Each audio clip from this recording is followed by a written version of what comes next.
So here's one of many reasons why it's so difficult to get out of depersonalization realization. It's because they're trauma coping mechanisms. And whenever I say that they're trauma coping mechanisms, immediately your mind is racing with a lot of questions. You're thinking, well, I haven't really been through any trauma recently. You're thinking of natural disaster. You're thinking of loss of a loved one. You're thinking of car accident. You're thinking of, going off to war, things like that. And that's what I used to believe trauma was as well. And whenever I first heard somebody say that DPDR were connected to trauma, I was like, how does that even make any sense? But a 21st century understanding of trauma would say that trauma is not an event, it's a state. It happens at the point of overwhelm in the nervous system. Okay. It's technically the freeze response. You've probably heard of the freeze response. And as part of that freeze response, there's a shutdown of the brain structures that are responsible for you feeling connected to your body and yourself, as well as the material world. Bessel van der Kolk calls it the mohawk of self-awareness. Your body and nervous system are literally preparing to be eaten by a lion because there's so much stress in your body. And this is a defense mechanism that is not even exclusive to human beings. It's actually a mammalian defense mechanism. And the technical purpose of the freeze response, also called the immobilization response, it's got a lot of names, is to play dead, is to become so immobilized that some sort of apex predator, let's say, thinks that you're dead and loses interest and walks away. Because apex predators prioritize prey that puts up a fight. And so at some point down the evolutionary, history line, there was some sort of mammal that played dead and the predator lost interest and walked away, and those mammals survived, and this became an instinctual response. Okay. And the polyvagal theory understanding of the nervous system, which was founded by Dr. Stephen Porges, the neuroscientist in the 90s, would say that whenever we're confronted with perceived threat or actual threat, our nervous system will respond with a hierarchy of responses based upon their evolutionary development. Starting with the most recently evolved, which would be called our social engagement system. This is the ventral vagal branch of the parasympathetic nervous system, meaning that the very first thing that we look to whenever we perceive threat or there's actual threat is other people to calm us down. If that doesn't work, then we go to the second most evolved defense mechanism in our nervous system, which is the sympathetic nervous system, and it's fight or flight, meaning we're going to try to fight the threat or we're going to run from the threat. If that's not successful, then we go to the most ancient defense mechanism, the very first one, which is the freeze response, which is playing dead. And just in case that the predator doesn't lose interest and walk away and decides to eat you, your brain wants to make that death by lion or whatever as numb and painless as possible. Okay? It's kind of like nature's last gift. If you're going to be eaten, you might as well not feel it. So that's why you start to feel out of body. That's why everything starts to feel fake and dreamlike. Also, another thing that starts to happen in a trauma response is time starts to feel distorted because the part of the brain that's responsible for your sense of time starts to shut down. Your memory starts to fragment because whenever you're in a trauma response, your memory goes from registering as explicit narrative-based memory, meaning that when you recall events, you've got a clear beginning, middle, and end. Almost like you're watching a movie in the movie theater, right? Like, Spider-Man, let's say, there's the opening credits, there's the middle, he battles this, and then there's the ending. And if you think back on that, you can recall it. But with trauma memory, you could think of it's technically implicit procedural memory. You can think of it as like a plate that gets broken into a ton of pieces. You might remember some of it, you might remember none of it, okay? But also typically, depending on which state of the freeze response that they're in, there also are fight or flight symptoms. This is what we call anxiety and panic as well.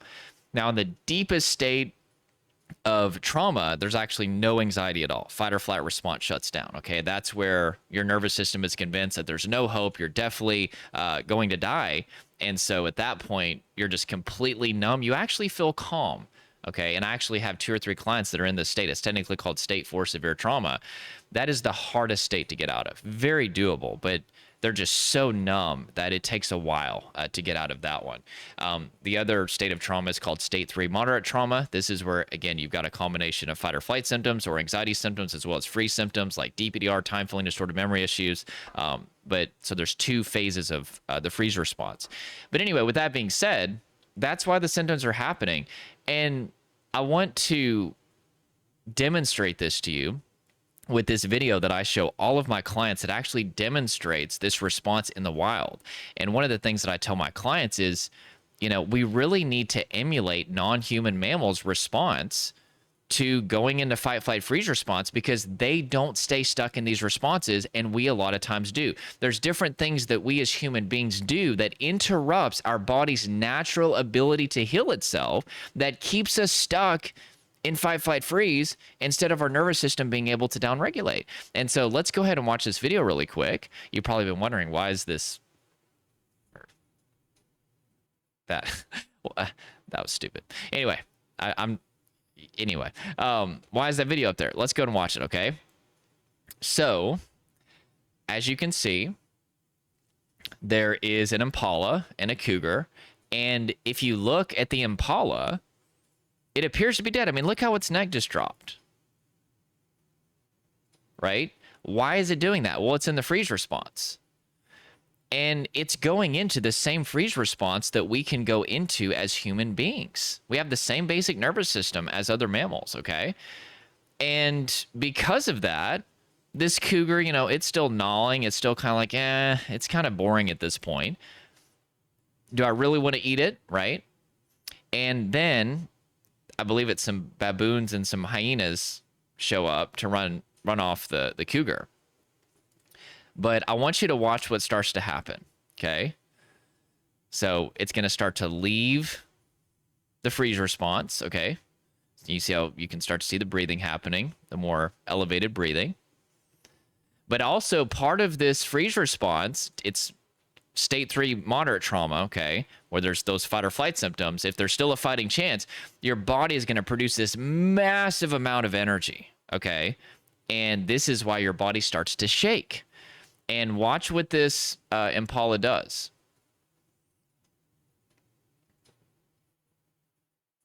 And this impala is not overthinking this. This impala is not like, oh my gosh, like, why do I feel depersonalized? Or do you realize, like, why does time feel distorted? Like, why do I have all of these weird symptoms happening in my body? It's not thinking any of that. It doesn't have the capacity to misunderstand its symptoms. It also doesn't have the capacity to suppress any of these symptoms, okay? Especially shaking in the body. Okay, watch. So it's allowing the shaking, the tremor mechanism to happen, which is how our body naturally discharges that massive buildup of energy, which a lot of times we suppress. Never suppress shaking in your body. It is good. It is your body trying to get that energy out. Okay.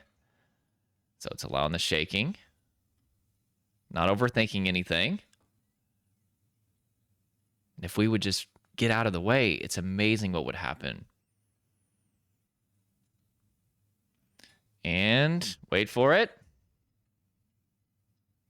Here in just a minute, it's going to pounce up. Heart rate is slowing, breathing slowing down. Look, bam. It runs back, and it's probably going to get some co-regulation from other mammals, okay? Non-human mammals look to each other to calm down too. In fact, there have been hundreds of studies that have shown that co-regulation, in this case, a person calming you down, is up to 45% of healing. Remember, polyvagal theory would say that we are literally made to calm each other down, okay? We look to each other for a sense of safety. But unfortunately, with these symptoms, there's so few people who understand them that it's hard to get that co-regulation. But it's really, really important, okay? But it just goes back to living its life as normal. If every single person that goes into the freeze response would have that response, they would be able to quickly come out of it, which is why most people do come out of it. But there's some people, for different reasons, they interrupt their body's natural ability to come out of this response, okay? They don't self-regulate, okay? They don't slow down their breathing. They don't relax their body. Instead of, shaking and releasing that adrenaline, they suppress that shaking. In fact, another thing is emotions, right? They need to process their emotions, but they stuff them down. Instead of living life, they're avoiding life, right? Instead of just focusing on everyday activities, they're obsessing over symptoms all day. Right? Instead of looking to co-regulation, they can't find that. And so they feel like nobody can validate their experience, and they feel so trapped and alone and all these things. And then they get online and they see all these conspiracy theories about the symptoms, and they see all these people that have been suffering for years and years. And then the symptoms start to get conditioned to be associated with threat. And then their brain becomes very irrational and starts to say, what if I'm going crazy? What if I've got brain damage? What if this? What if that? And then they go to the doctor, and the doctor doesn't really understand what's going on sometimes. They go to their therapist. The therapist doesn't really understand what's going on. And all of a sudden, we've created this massive ball. I like to describe it as like an onion. There's all these layers, okay, of stress and factors that are in play that are preventing their nervous system from being able to downregulate, okay? And then, of course, one last thing that I want to say is one reason why it's so easy to stay in this response is because in the freeze response, mobilization equals death if we were in a survival context, okay? Let's say that you're an impala and you're in the mouth of a cougar. If you move, that apex predator is going to value the entertainment value, or it's going to have more entertainment value, and it's more likely to eat you. And so your ability to stay immobilized and frozen is equal to the likelihood that you'll survive whenever you're in the freeze response. What does that look like for human beings? That's going to translate into, no, don't go get your hair cut. Just stay inside. No, don't go out in that social situation. You know what? No, we need to quit our job. We need to get away from everything. Just sit there. Just don't do anything. That's the voice of the freeze response. And it feels natural to stay frozen. It feels safer to stay frozen. Now, a lot of people that I work with, they don't avoid anything. They just keep muscling their way through. They're usually just very resilient people. And for them, we need to just focus on the other things that they're doing that are preventing their nervous system from downregulating. But there's a lot of people that have a lot of avoidance. And whatever you avoid, your brain assumes is a lion trying to eat you. So by avoiding things, you're actually just training your brain that whatever you're avoiding is dangerous. Hold on, my clients are messaging me. Let me turn down my volume.